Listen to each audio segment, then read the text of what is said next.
Today I'm going to be talking to you about my 2020 Trek Marlin 6, my 1 month review and what I think about it after having it for a month, my thoughts, my opinions, trying to give you advice and helpful information so you can decide whether you want to buy it or not, or if this bike is for you.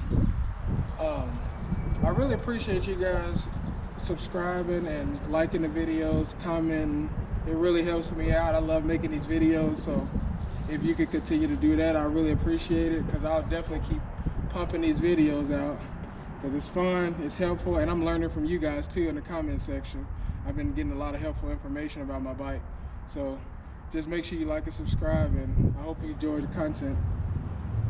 So I'm going to be telling you the things I like about the bike, some things that I think you might want to take consideration of and take notice of, and just let you know my overall opinion about the bike. I'm no expert. I've only been riding for about a month now.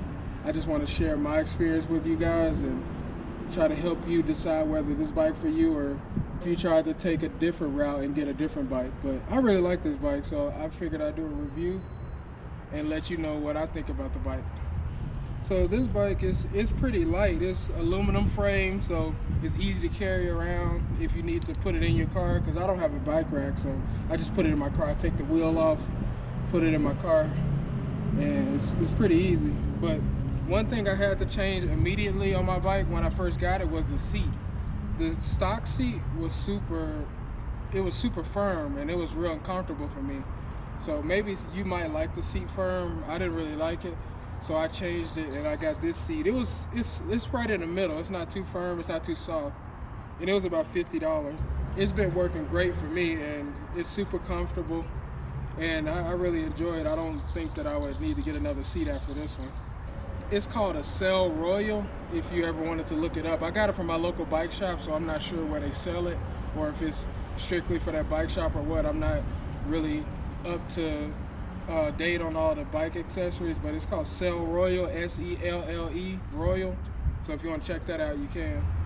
Another thing I had to do was get the seat post cut, because when you buy this bike stock, it has these little bolts down here that stops the post from going all the way down. Let me show you. So it has these bolts right here that stops the seat from going all the way down. So you have to cut the post so you can lower it, because I had to lower mine. So you have to cut some of the posts down so you can lower the seat all the way down, just in case you want to do some jumps or do like rough trails and stuff. You got to get behind the bike. So like, get behind the bike is you want to get back here on the bike, but with the seat up you can't really do that. So you have to cut the seat down and make sure you can get behind the bike. I'm not very tall, so I had to cut my seat down because I couldn't get the seat low enough because of those bolts. But luckily my local bike shop, they cut them for me. Next I want to talk about the tires. The tires are Bontrager on this Trek Marlin 6, and they're really good. I've been on some tough trails, as you can see, and I've been on jumps, I've been on normal trails, I've been on pavement riding, and you would be surprised what these tires could take. But I will be honest, I was getting to a point at my last trail that I rode, it was pretty technical and tough. I was getting to a point where I could feel that I might need to upgrade my tires. So if you're riding real rough, technical trails, I wouldn't advise you to always use these tires for that. I would consider upgrading at some point, but if you're doing it just here and there, they can definitely handle it. Another thing I wanted to talk about were the forks. A lot of people had questions about, oh, are the forks good enough, or are they bad, or what? I think the forks are good, just depending on what you do. If you ride normal, then just normal trails, pavement, not any rocky terrain, technical spots, doing jumps, I think it's perfect.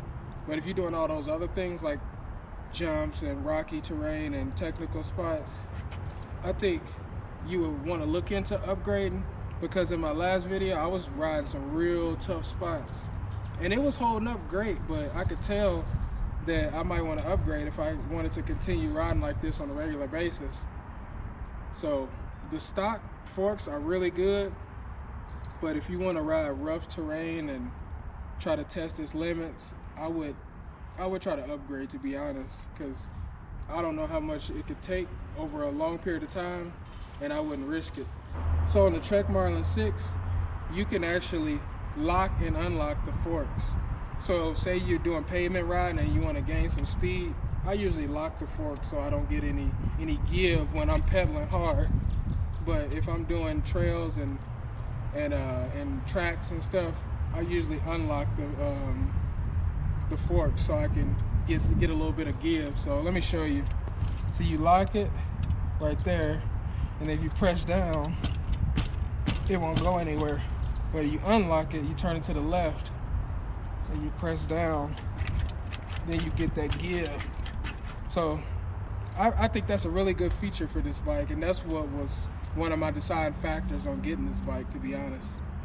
Some people were asking about the grips too, and some people say they don't like the grips. I personally like the grips because I like these little lips right here at the edge. Got the little lips on there, so if I'm riding, I could just, instead of always having to grab it like that, I could just rest my hand flat on it, and I like that. I guess you could do it without the lip, rest your hand flat, but I just think it's easier with the flap right there to be able to rest your hand flat. I like it a lot. So in my opinion, I think this bike is for everybody. You can use it for casual riding, you can use it for trail riding, dirt bike riding, jump riding. I mean, you can do it for everything. I've done it all, and it's held up well for me. I just think if you want to ride a little bit more extreme, you might want to upgrade. I'm not sure what you would want to upgrade to because I'm new to the bike world, but just going off the feel of this, I could tell I was pushing the bike to its limit. So I would upgrade maybe to a full suspension or something if you were trying to do super crazy stuff. But as far as entry-level riders such as myself, I think this is a great bike for you. And I just got nothing but positive things to say about it right now. I mean, I've only had it for a month, so we'll see how it holds up. I highly recommend this bike because it gives you room for improvement without having to upgrade immediately. You could do a lot with this bike, to be honest. I mean, if you get a lot better with riding, this bike will handle a lot more than what you put it through at first. So it gives you a lot of room for improvement where you don't have to really buy a bike again immediately, because as you know, bikes aren't cheap. So I found that out real fast because I've played baseball my whole life. I played professionally for a few years, and after that I didn't know what I wanted to do, and I just fell in love with mountain biking just recently for some reason. So, and I didn't realize how expensive bikes were. But yeah, so if you don't really want to upgrade immediately, but you still want to get a lot out of your bike, this would be a good choice for you. So I really appreciate you guys watching my video. Let me know if I missed anything, because as I said, I'm new to the mountain biking, so I'm just learning as I go, and I'm learning a lot from you guys in the comment section. So make sure you like, comment, and subscribe. I really appreciate that, and I'll keep making these videos, and hope to see y'all again soon. Thanks.